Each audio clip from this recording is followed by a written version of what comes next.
গরিবে জঙ্গলে থাকা গরিবে এই যে সরকার বানাইছে, সরকার ছাড়া কোনোদিন গরিব ছাড়া সরকার হয় টাইমটা চাইছে কিন্তু টাইমটা পাই না। এই কি নির্যাতন গরিবের উপরে হামলা, গরিবে কি দেশে থাকবো না, গরিবের দেশে থাকবো না, যাইবে না। গরিব মারা দিয়ে গেছে, টাকাটা হাতে ধরছি বাই করছি, ঈদের সময় দেন, ঈদের সময় দেন। এইটা আমরা বিচার চাই, বেআইনি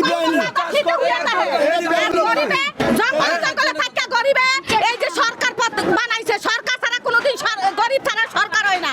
আমি তারেক রহমানের কাছে একটাই আবেদন জানাই, অনুরোধ জানাই, আমরা কি আপনারা কি ভোট দিয়া কি আমরা কি এই দেশে কি কোনো অপরাধ করছি নাকি? এলিগা আমাদের এই যেগুলো ব্যাখ্যা দিছে গরিবের ব্যাপারে রাখছি।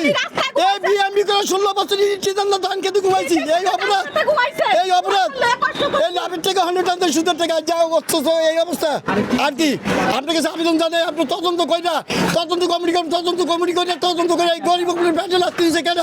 কোন বাইটে লাগছে, কোন ডোনার আনাইছে, কোন ডোনার খেয়ে এই জায়গায় বানাইছে? কোনো কাগজ দেয় দেন, পত্র দেয় দেন, নোটিশ দেয় দেন, কোন ডোনার খায় টাকা খায়, পুলিশ প্রশাসন টাকা খায়, ম্যাজিস্ট্রেটের টাকা খায়, কোটি টাকা খায়, এই জায়গাটা বাংলা গরিবের পেটে রাখতে দিল। এইটা আপনার কাছে বিচার চাই, তদন্ত কমিটি করে তদন্ত করবেন, বিচার চাই।